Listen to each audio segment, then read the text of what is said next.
Snap stock is down over 86% off its highs in recent years.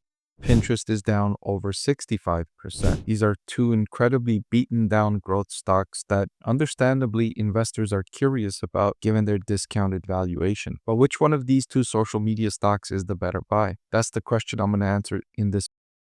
Comparing these two growth stocks across a myriad of financial metrics, including revenue growth, cash flow from operations, operating profit margin, and then looking at the valuation of these two companies, both in terms of the forward price to earnings multiple and comparing the discounted cash flow valuations of each of these two, comparing them against the market price, bringing that all together to make the conclusion on which one I think is the better buy for 2025. So let's take a look. I want to thank the Motley Fool for sponsoring this video. Visit fool.com/Parkev for the 10 best stocks to buy now.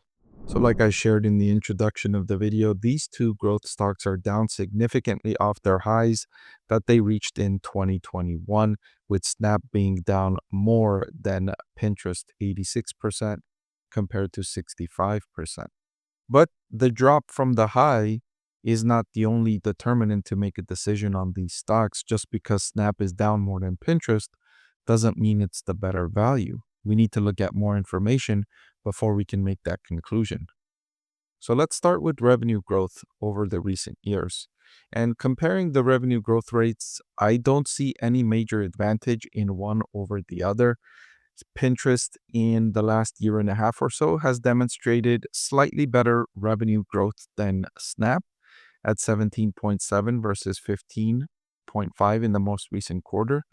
And given that Pinterest generates a lower average revenue per user compared to Snap, I wouldn't be surprised if Pinterest persists in generating revenue growth above Snap, at least for the next several quarters. The next metric I want to compare these two on is cash flow from operations to sales. And in this metric, we do see a clear advantage, and we see two different advantages. First, the absolute number is much better for Pinterest at 28% compared to 7%. Pinterest generates about 4 times the cash flow from operations to sales that Snap generates. However, if we look back longer term, Snap is generating the better trend line improvement in this metric, although the improvement has stalled since 2022. You can see that there. While Pinterest has continued to improve this metric, especially in recent quarters in 2024, you can see that improvement creating a bigger separation between itself and Snap. Looking at the operating profit margin, again, Pinterest demonstrates the better number, while Snap demonstrates the better trend. At 3.3%, Pinterest is profitable in terms of the operating profit margin, which is the second most difficult margin to achieve after the gross profit margin being the easiest. Then it's the operating profit margin, slightly more difficult. Well, I shouldn't say slightly. It's a lot more difficult than just generating profits on a gross margin basis. And then finally, net profit margin is the most difficult to achieve because that accounts for everything, every expense a company might experience, including interest expense, taxes, and other expenses. Although I feel that operating profit margin is a better metric to use to compare to companies because it excludes those impacts of interest expenses and taxes, which doesn't really give you information about the company's operating capabilities, about the company's competitive advantages. If it's in a certain tax jurisdiction or if it has a little more debt, then the company's net profit would be lower, but it doesn't indicate that the performance competitively is worse. So now that we looked at the performance metrics, which in the 3 metrics that we considered, 3 very important metrics that we considered, Pinterest was better than Snap across the board. And now when we look at valuation, Pinterest is trading at a forward price to earnings of 17, while Snap is trading at a forward price to earnings of 27, Snap being significantly more expensive than Pinterest according to the forward price to earnings metric. But the forward price to earnings metric is only one way to look at valuation. Another way I like to look at valuation is through a discounted cash flow model. And according to this metric, The intrinsic value for Pinterest I find at $70 compared to its current market price of $31. So it's trading at less than half the intrinsic value per share, which signifies that Pinterest stock could be significantly undervalued.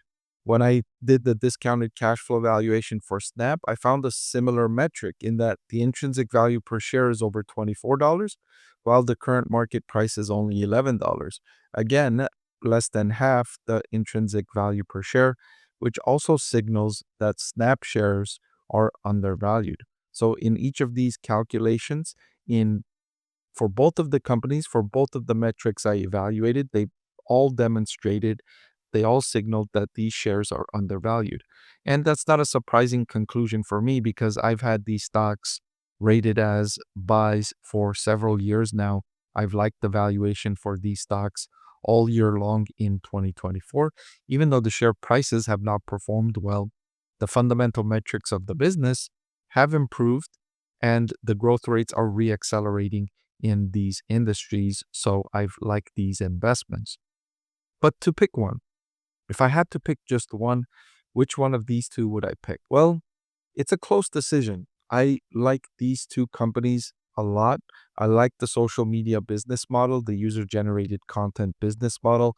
I like the advertising industry. It's expected to generate over $1 trillion in spending in 2025, with most of the growth coming from digital areas. And so that's even more impressive and more attractive for Pinterest and Snap. Now, there are risks for these two companies. One of those risks being that growth in the United States and Canada have slowed for each of these two, and users from the United States and Canada are the most valuable users for social media companies because they have the most purchasing power, and marketers are willing to pay more to attract the decisions of those purchasing people, larger purchasing power. So, all that being considered, the stock I would pick for 2025 as the better stock to buy would be Pinterest. Pinterest would be the better stock to buy, in my opinion, for 2025 against Snap, even though they are very, very close. They are very, very close because Snap has better growth prospects compared to Pinterest looking ahead, and it's making better progress on the critical financial metrics, while the actual numbers were better for Pinterest. Hey everyone, I'm excited to announce that my book is finally available for sale. I've been working on it for more than a year now, so I'm really excited to finally share this with you now. It goes through my framework for evaluating stocks. Some of you often ask why I like this stock or why I like the other stock, and this framework provides you the things that I look at when I'm evaluating stocks. I've added the link in the description below.